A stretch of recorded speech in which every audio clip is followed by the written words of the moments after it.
the real evidence is I am good enough. I am loved. I do have things to offer to the world. And what I want to say is, and so do you. Every single one of you. Everyone. Thank you for coming to this Let Them Feel It launch. The truth is, I wasn't going to have a launch of this book, as if, you know, I'm just an author who pumps out a book every week and it doesn't really matter. And Maria said, don't be silly. Publishing a book is a big deal. You have to have a launch. And so here we are. I'm really excited by this book. This is my first business book, and it's got the thing on because it's still, this is still the proof copy. I'm actually really excited to have produced this first business book, and I want to say, looks like a proper book. There's a story about the production of it, which I won't go into right now, but I might tell you that at some point. But it's called Let Them Feel It, Attract New Clients Without a Pitch. And we're going to talk all about that right now. And what I really want from this conversation is for you to get as much from today as possible. So feel free to ask questions. There are no silly questions. Ask anything you want and ask them in the chat, and Maria will read them out, just because that makes the editing easier. Welcome to the people on replay as well. We have the team here of Maria Iliff Wood, who is, many of you know, is a writing teacher, and she's also a partner publisher. So she works with people to publish their books, and she worked with me to publish my first book, Wing of an Angel. And that was a wonderful process. However, I have published this one myself because it's just a little baby book. So we also have the wonderful Dazzle from Crawley on tech. So Dazzle is helping me to with the tech stuff and the video, and he's a very, very skilled video editor, and he does most of our launches, doesn't he, Maria? And he does a fabulous job of them. He does do a fabulous job. So he's looking after the chat. Both the team are looking after the chat, and he is also putting links in and so on. And between us, we're also looking after Substack. So from time to time, I might say, hello, Sean, and hello, Justine, who are on Substack. And some of them might move over to Zoom. For those who don't know who I am Jacqueline Hollows, also known as MamaJ. And I am a social entrepreneur, an author, a mentor, sometimes a pain in the bum. And I've had my mostly known from my work in prisons. So prior to that, I did have a life, and I'm a recovering project manager, I like to say, and I worked in customer services. I had a whole switch in career. I pivoted, that's what they call it these days. And I set up a social enterprise that then I worked in prisons, and I've worked in communities and with gambling and trained professionals as well. So I've done all sorts of things, and I've been working for myself. I was trying to think about this earlier. I think since 2009, possibly. So a very long time in various formats along the way. And along the way, when you work for yourself, you have to sell. You can't avoid it. You have to get clients or get contracts or get people to buy your book or get people to buy your programs or get people to buy your services. You have to sell. And I hated selling. So when I was 10, my dad was a salesman, and he was a real hardcore salesman, direct sales, that type of thing. So it was very much you know, force people to buy things. And when I was 10, I used to have to gain my pocket money by making cold calls. Yeah, it was horrible. I love seeing all of those faces then, because it was really like that. It was oh, just, and a 10-year-old, can you imagine? But my pocket money was dependent on it. So so I did it, and I was actually quite good at it. But it did make me tough to rejection, because you just get so many no's and so many phones slammed down on you, and you have to not take it personally. It put me off for many, many years, and that was my feeling of what sales is about. And I also thought that sales was very sleazy and very, you know, you had to con people, and all of these negative connotations. What I didn't realize is, as Sean has said, selling is serving. There is a way of selling being serving. And I didn't realize that in my days in the social enterprise, that's actually what I was doing. I thought it was a lot easier to raise money for the people that I wanted to help. And it didn't feel like it was for me anymore. So it took off the personal then. And it wasn't about my value or any of those things. So I actually found it relatively easy to apply for contracts, apply for funding, raise funding. Over my time there, I've raised over £750,000 in different formats, and I've done crowdfunding, and it just didn't feel like it was an issue, because it wasn't for me, right? Then fast forward, I closed my social enterprise in January this year, and I had to do something new. Now, there was a little time when I was thinking about becoming a postie and driving a little van and, spreading the love through delivering parcels. Because I thought, well, what else can I do really? And when I don't know what to do, I just allow myself to be open to anything. And so I thought about all these things that I could do. I could be a coach. I could, because I do coach and mentor people. I could upscale on that.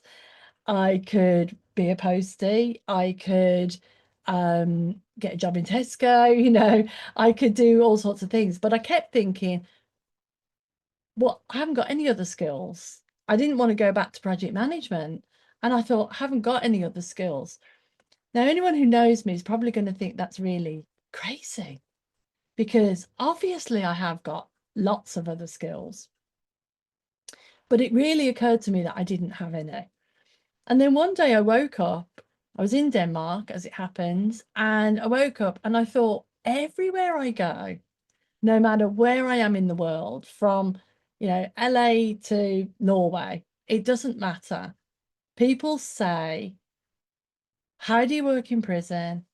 How do I get in to work with the refugees down the road? How do we work with homeless people? Basically, how do we work with underserved communities? They came with their transformation stories and their heartfelt services, and they wanted to serve other populations, and they didn't know how to. And I realized, like, I know how to do that. I've been doing that for 10 years. And I also know how to get money. I know that money is absolutely abundant. And it always just, everyone says, oh, there's cuts in funding, but there's always money sloshing around. You just have to know how to find it. And I know a few other things as well. So I thought, well, maybe I could help people with the things I know. So I set up a flagship program that I run called the Impact Activator. I've been running that. It's been going really well. And part of that is this idea of selling, because the people I was talking to were shy about selling, shy about talking. about their work, shy about telling people their price, shy about offering their service. And I thought, well, I can help with that. So this little book, and there is a little course as well if people wanted to do it that goes with it, is a slither of that. It's that part of the course to help people move from that place of insecurity, which is where I was, and not knowing how to a place of selling this service. And when I say selling this service, I really mean it.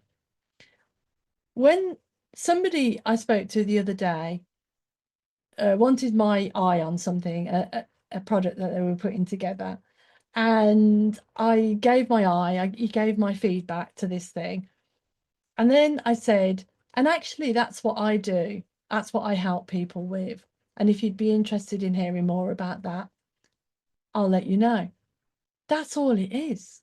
That's all selling is. Selling is letting someone know that you've got something that can help them. It's really, really simple. So that's number one. You do have to do that. And unfortunately, there's no other way around that. That is that is a fact. You have to actually tell people that you've got something for sale. And that was proven to me when I recently sent out an email. In the industry, it's called a hand raiser. So you send out an email and you're asking people, is this you, basically? And I sent out an email, and I really worried about sending this email out because I thought, well, who, like, it's rubbish. It just says, would you like me to work with you as your coach to get paid to do the work you love? And I thought, well, who's going to answer that? Anyway, lots of people did answer that. Lots of people answered that, and they were grateful to be asked, and they were in all sorts of different situations, and they had comments and questions and so on. It's just service, right? Letting people know I can help you with that. Where that goes afterwards is a whole different thing, but you're letting people know. So along the journey, I started thinking, well, what other reason is it that I could raise all of that funding and go and speak to all of these people in prisons and ask them about the contracts and things like that? Well, you know, what else was going on? And it was two things really: listening and presence. And listening and presence can be the same thing. But listening to where they are and not trying to push my thing, and presence to be not bothered, not attached to the outcome. And my best story around that is when I first got invited to put a proposal into the prison, I absolutely loved every step. So I could not imagine getting this. I'd been in, I'd talked to the substance misuse manager. He'd asked me to put in a proposal. I agonized over the cost. I put in a proposal which took me weeks to write, and it was for a 12-week program.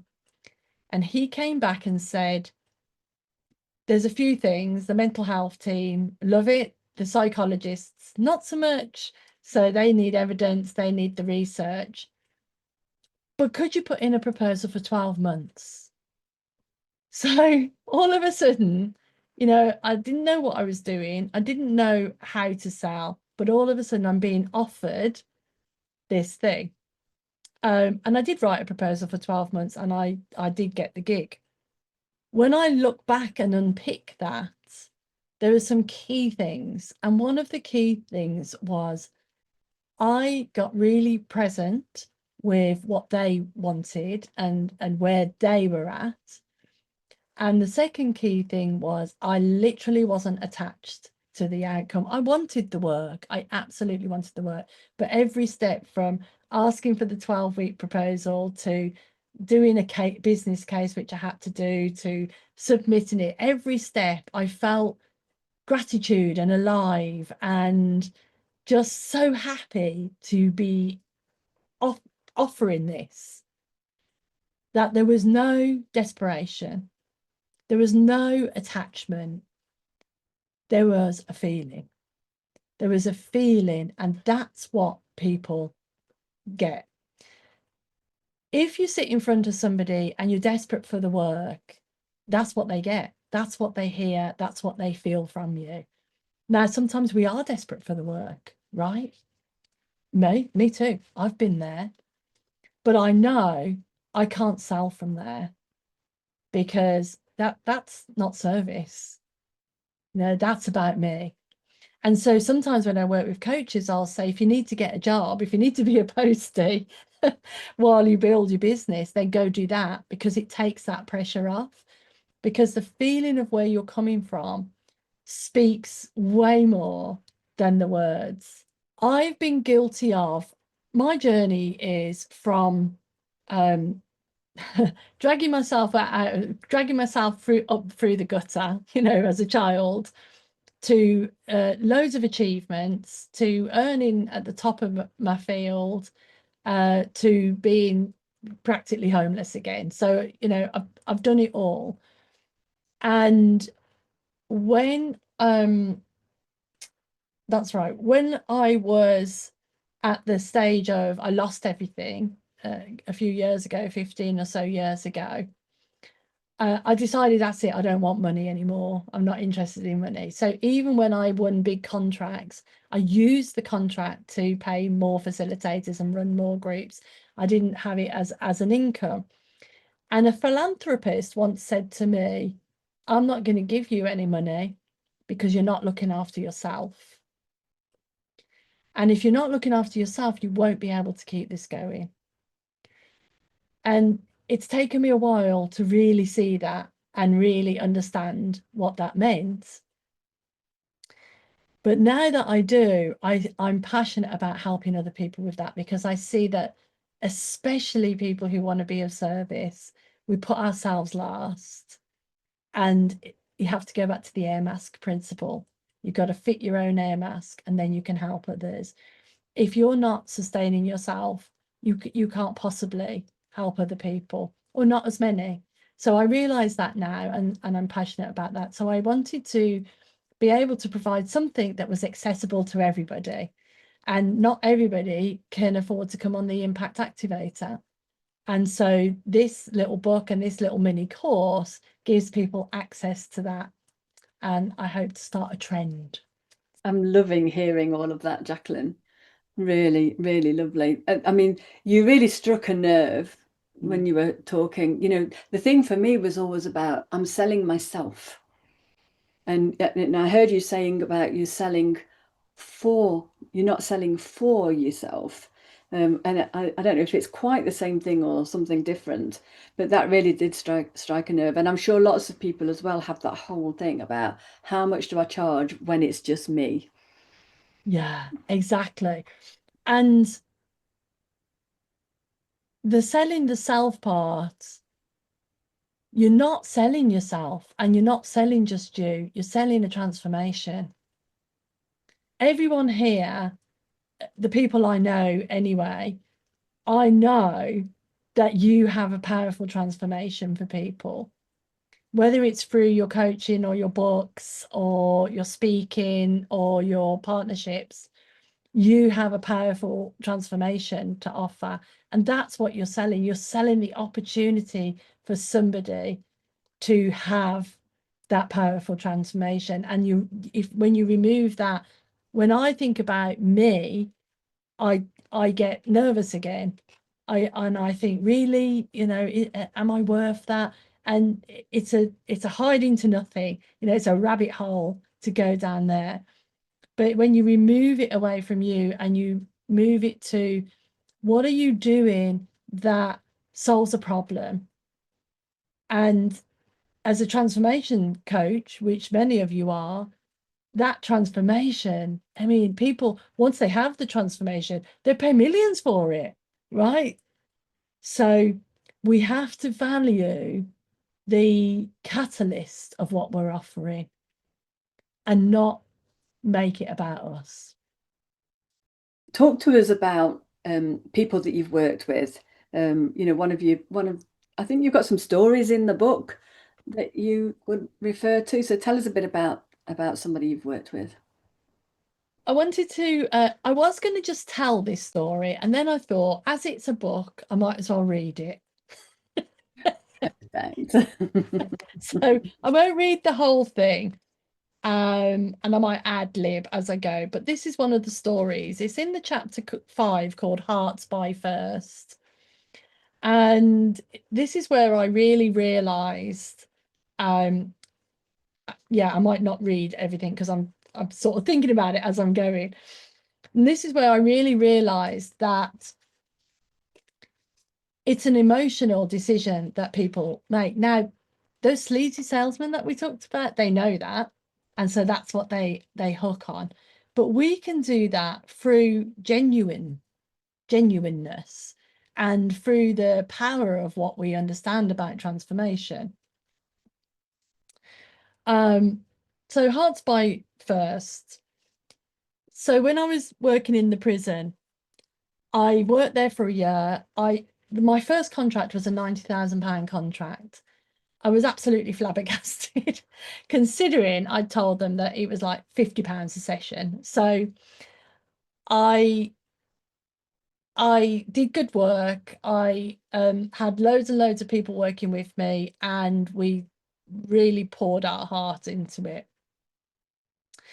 And I ran as many groups as possible because there's a lot of souls to help in that environment. And it was amazing. We were seeing people coming off, stopping smoking, deciding that they were never going to be a criminal again, making amends with their mums, realizing that the police are people too. All sorts of like real transformations. And when we sat in a room, I remember one time, because I invited a lot of visitors as part of training people and as part of fundraising. And we would sit in a room with 15 men on a very noisy wing where there's music blaring in one cell and there's people banging stuff in another and officers shouting and radios going off. And there would be silence in this room. And then somebody would look up and say, I learnt my mother's favourite colour this week. I never knew my mother had a favourite colour. And, you know, the other lads would pat him on the back and um, enjoy that moment. And then they go quiet again and then something else. And one of my visitors was a governor of another prison because we wanted to work in this other prison. So I said, I'm not going to pitch. Come and see the work. Come and see it for yourself. So he came along and he sat in the room. And the first thing, and it was a disastrous day because there was a lockdown. And when there's a lockdown, nobody's allowed to move. And so we couldn't have the group. Anyway, he hung in there and the lockdown was lifted. And we had about half an hour that we could have the group. So we hustled him into the room and he was sat in the room. And then the boys would come in, or the lads would come in to the door, and he checked them off on the sheet. And they would walk into the room and they would go up to him and say, I'm Tom, and shake his hand. What's your name? And he was obviously a governor, you know, you can tell. And he was a big chap as well. And everybody did that. And when there was people in the room, the boys would come in, they would shake his hand, and then they would all hello and hug each other and sit down. And then I came in, and his name was Phil Novis. And Phil said, right, well, I've heard from Jacqueline how great this program is, but you know, that doesn't mean anything. I'd like to hear from you. And they started sharing all sorts all sorts of things. Somebody who had been a career criminal and loved being fought, who used to get himself into fights with the officers and do terrible things to get like several officers on him because that's the only way he could feel alive. And he'd seen that for himself and seen that he didn't want to do that anymore. So he talked about that, and there was tears, and there was so many amazing things. And Phil, this roughy tufty governor, hopefully won't ever watch this recording, was nearly crying. And he said, you can stop there. I need to go. You can stop there. I've worked in many prisons and I have never seen 15 men sitting and listening to each other and listening to MamaJ and listening to their stories and coming in and shaking my hand and introducing themselves. The trust in this room is palpable. I didn't need a pitch. That did the work for me. I didn't need to convince him. I didn't need to persuade him. That did the work for me. The feeling.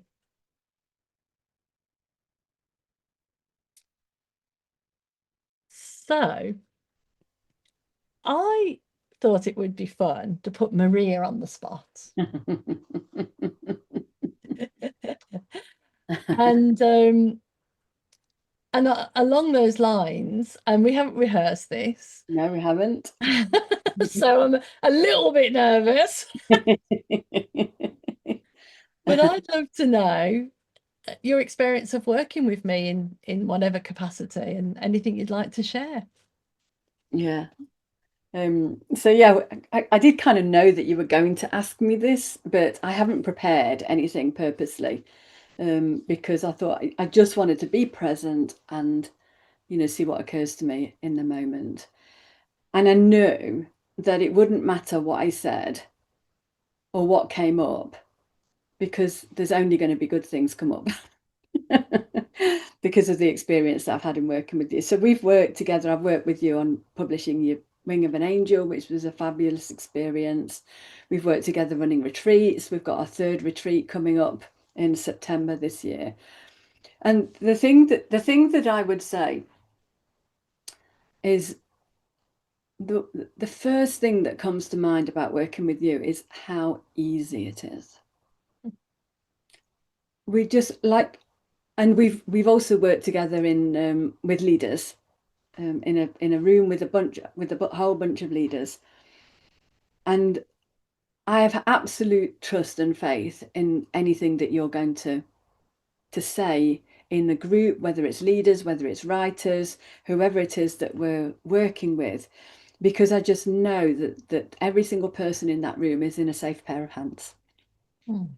Completely and utterly. I'm getting emotional just thinking about it.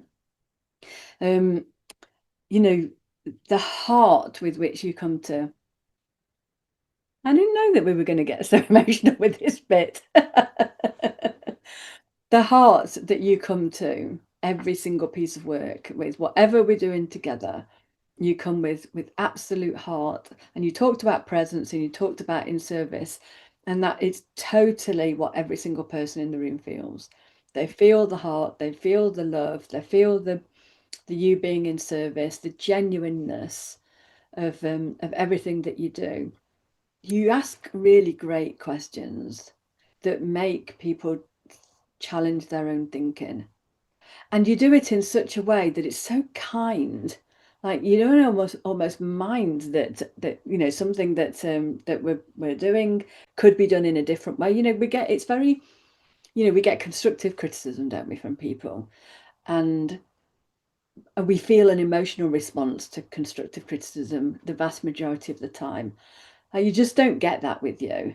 And Sean's just put the word challenging questions. I was really hesitant to use the word challenging questions because when people talk about challenging questions, I think there's a connotation to that. You ask questions that really, really make you think and really make you, find your own answers for things in a very, very gentle way. So it doesn't feel challenging. It just feels really, really helpful.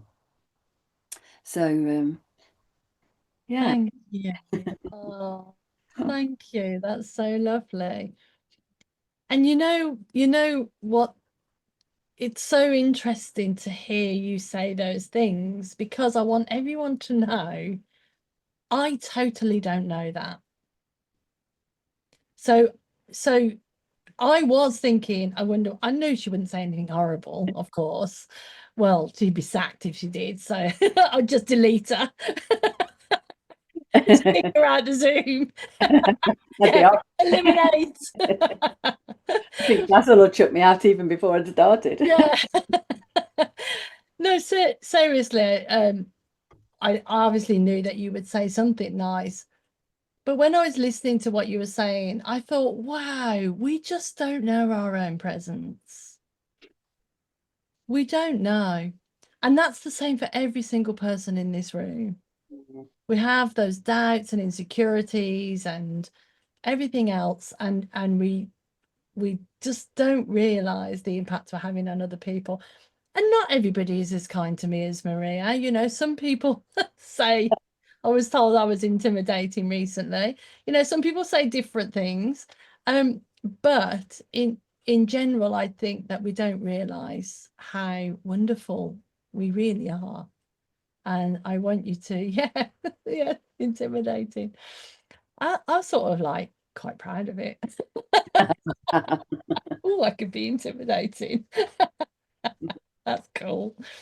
So thank you. I'm really, really grateful for that. Thank you. You're very And welcome. I do, I take it. I take it because I do turn up with heart and presence. You Um, absolutely do. yeah, Yeah. and I want people to feel that. Yeah. So I've never been called a gummy bear before. Are we ready to move on to Q&A? Yeah, let's do that. Yeah. Describe to me, who is this book for? Nice question. This book Oh, is just before you answer, Nina has just come up. Tell us more about what's in the book, please. what's in the book. Secrets. You have to buy it. We don't have to buy it. You're going to get it. Yeah. So don't even have to buy it. Sorry, I Um, didn't mean to interrupt. this book is for, I'm passionate about helping change makers, coaches, and people who want to make a transformational difference in the world, particularly if you want to work with underserved communities. So that if you know what that is, then you know it's one of those. If you know, you know. But what I mean by that is people who want to work with prisons or work with homeless people or work with populations that wouldn't seek out well-being because they don't know it's available to them. And whatever flavor of well-being you provide, I want to help with that. This book is for anyone would get, anyone who wants to sell coaching and transformational programs will get a lot from this book. But it's particularly for those people who feel like they're selling themselves. How do I sell myself? How do I price things correctly? Now, we don't go into pricing in the book, but I believe by the end of the book, and there is a mini course. So if you're a person who struggles to just read a book and do the actions, because there's an action at end of every chapter. There's a little mini course as well that Dazzle's been putting in the chat. So you could do that because that's an easy access point. It's for you to really see and get the confidence that you are the message. You are the message and the world needs you. Whatever you've got, whatever flavor it is, the world needs you. You've got a unique set of skills and experiences that nobody else in the world has got. And you can massively help people if you get out of your own way, help them, and find the money to be able to support yourself. And it's the bit that we all struggle with And the people who don't struggle with it aren't doing the best message. They're not being the best message, you know. So let's us join that, you know, and let's get paid for the good work that you do. What's in the book is, I can read you the table of contents. So there's an introduction, there's a chapter on connecting rather than preaching, and I prepared some exercises, but I rabbited on too long, so we won't be doing the exercises. But like looking at how you connect with people, rather than what we do is we run in, don't we, and tell them about this amazing thing that we've got. And they go, I've seen 10 of you this week. There's a chapter on mind your language. I share a particular paradigm, and there's lots of in language. There's lots of being in the feeling, and separate realities, and inside out, and people outside of that haven't got a clue what that is. And so it's a chapter called Mind Your Language. So try and using plain language that the other person can understand. Start with a story. So there's a chapter on telling stories, because that's the most powerful, as you've seen from this event. Even everyone gets moved by the story, and you almost don't have to do anything after that, just offer your service. How to talk so they listen, that's a similar one, to be more plain language. Hearts by First, which I've already told you about. Each One Teach One, which is about forgetting, working with hundreds of people and changing the world. Work with one person, work with one organization, and help them, and the ripple effects of that are huge. So, you know, let that be your mantra. Think partnership, not pitch. So that's very much about, actually, Maria's a really good example of this, is she partners with her authors. And I've worked with a editor called Mary Schiller on this book. She partners with her authors. I partner with my clients. I'm with them as part of the journey. And when you do that, then they feel that, you know, and you're working towards a goal together. Practical magic. I'll leave you to guess what that is. Serve to sell. So what we've talked about here is how to do sales as service, and you are the message. So some inspiration and some, you know, encouragement. So it's a little book. It's only 76 pages, but it's a powerful little book. And you will all get the ebook as part of my gratitude that you came along to this, and because I want to get this out to as many people as possible. So if you know other people who want the ebook and you want to give it to them, give them a link so they can download it. I'm very, very happy for you to do that. Let's get it out in the world. If you'd leave a review, I'd be even more happier. And then the paperback is on Amazon. So if you're a person who likes to feel, buy the paperback, and the course is online as well. Yes, I've ordered the paperback already. Oh, I'll So sign it next time I meet you. lovely. I hope you would. So we do have a couple more questions. What would you say for people who don't yet know what they can offer transformations to others? For example, starting off without evidence yet, or a portfolio of transformations. So I'm going to give you two answers. I'm going to give you Alfie's answer, and I'm going to give you a general answer, because I know Alfie. So my general answer, if I didn't know who was asking this question, would be, and I've borrowed this from somewhere else, is share what you've embodied.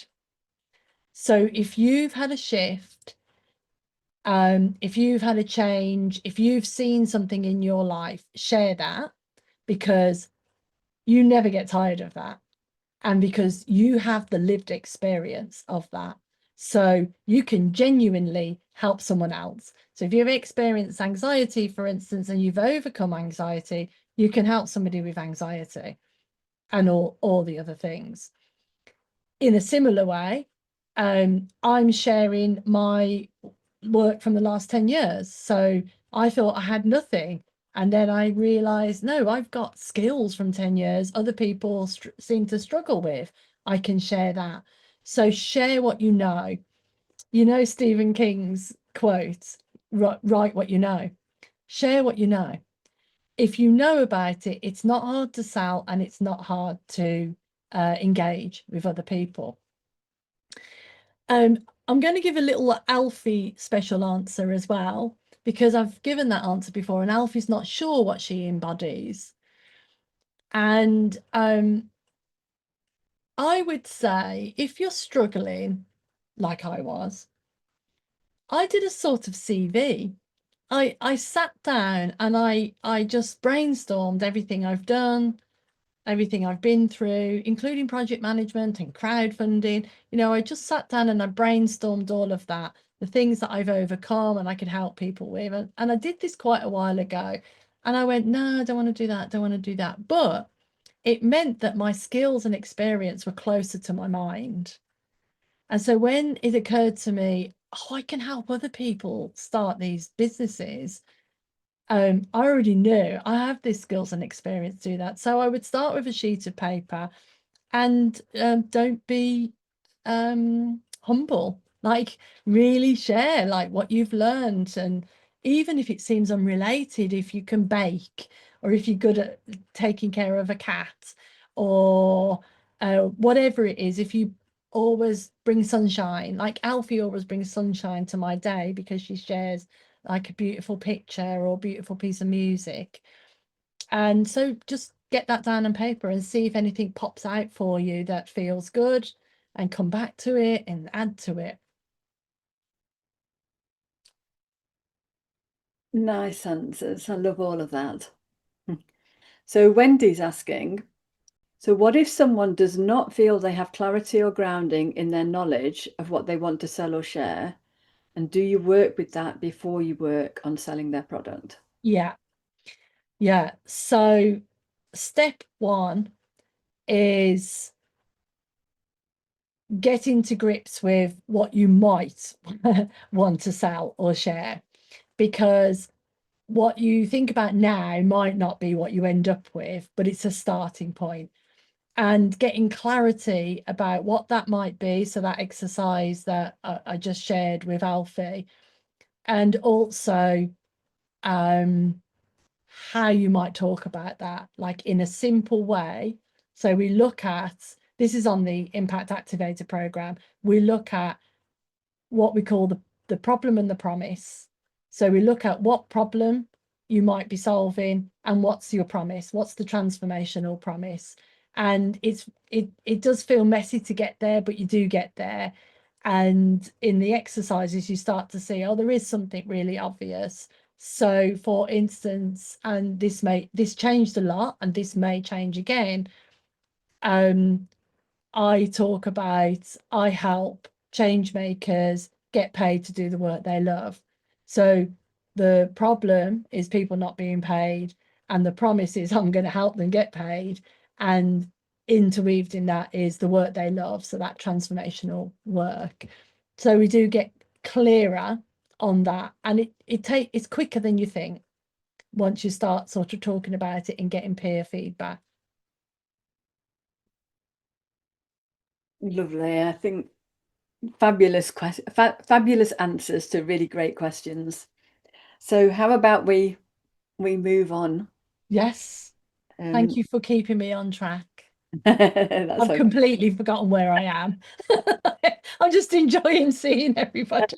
No, and I bet there's so many people to see as well. Really lovely. And I can't wait for you to read all of the comments when you finally get to see them all. There's some really lovely comments in there.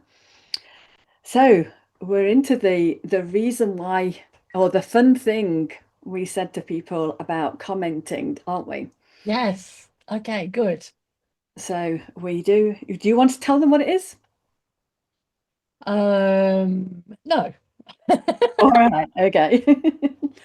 So we decided ahead of time. Jacqueline, first of all, wants to offer a prize for everybody who came here today as a thank you for coming here today. So somebody, some very lucky person, is going to win a random bonus prize that Jacqueline is going to offer, in addition to the ebook that Yeah. everybody's going to get. And Oh, oh, yep. and and everybody's going to get. I've just written a mini crash course, and they're also going to get that. Oh wow, brilliant. Yes. But who needs an extra prize? Yeah. Well, the extra prize I've decided is a coaching session with me to help them find their thing. Okay. So one lucky person is going to win a coaching session with you. How lucky are they going to be? And what we did is ahead of time, we said that we were going to pick the 13th person to comment who would win the prize. And I've already looked to see. Oh, So this person, and you might know this drum person, roll, please. yes, this person is from upstate New York, as, Stuart. as we found out. No, no, no. Oh, As we found out in the chat, he's from upstate New York and he is Mark P. oh. Well, isn't that funny, Marky? Because we've got a little bit of, isn't that funny? Now I'm intrigued. That is really funny. Oh, bless you. Bless you. Okay, well, there you go. Okay, brilliant. So moving on then. Congratulations, Mark. I hope you enjoy your coaching session. It sounds like you already know what you're going to get into by the sounds of it. It is like the universe is speaking. He said it's like the universe is speaking to me. Yeah, Really, yeah, it's so cool to hear. yeah, that's lovely. Cool. Well done, Mark. Okay, so you are going to give everybody a copy of the ebook. Uh, Yes. and there's Oh, something else that you're going to ask everybody to do, aren't you? You're going to tell us about that. What is it for them to do and why? so here we go, gang. Um, I would love you to share this book with a friend. I will give you a code in your email where you can download a free copy. You can pass on that code. We would love 1,000 people to have this book. And so if you can spread that and we can get 1,000 people, the code I give you is just for you. I will give you a separate code to pass on for other people so that I can see who, because you guys, I'm doing it easy so that you don't have to put your email address in and everything. But the other code I give you, they will have to put their email address in, but they'll get a free copy. And if you can help me seed 1,000 copies, I would be, yes, Louise, 1,000. Let's do it. And one suggestion from our friend ChatGPT was that if you share the book with the hashtag let them feel it. and do selfies with the book and do stuff. So if you could help me do that, I would be very, very, very grateful. Yay. Chat came along. Chat helped.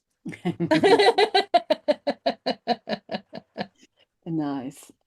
All right. So are there any final things that you want to say to people or ask people before we finish?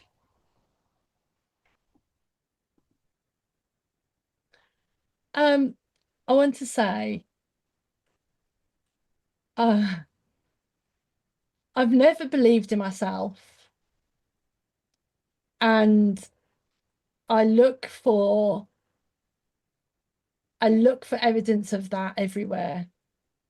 So if someone hurts me, I think it's because I'm not good enough. Or if someone says I'm intimidated, I think it's because I've done something wrong. I look for that everywhere. It's a trauma response, and I know it. The real evidence is I am good enough. I am loved. I do have things to offer to the world. And what I want to say is, and so do you. Mhm. Every single one of you, everyone. And when that comes up, when that not knowing and that not good enough comes up, just know it's bullshit.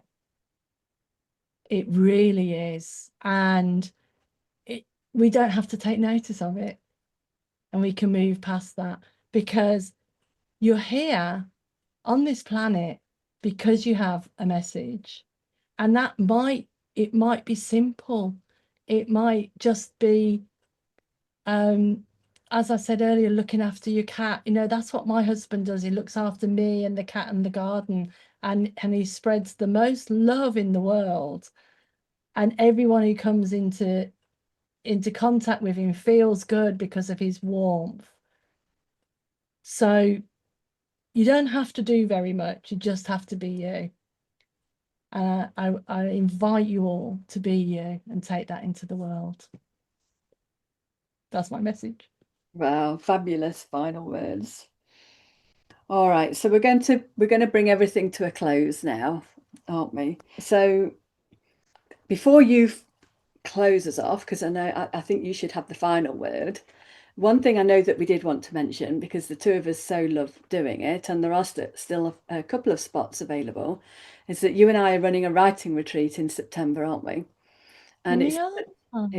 it's the two that we've run already. It have been so lovely, haven't they?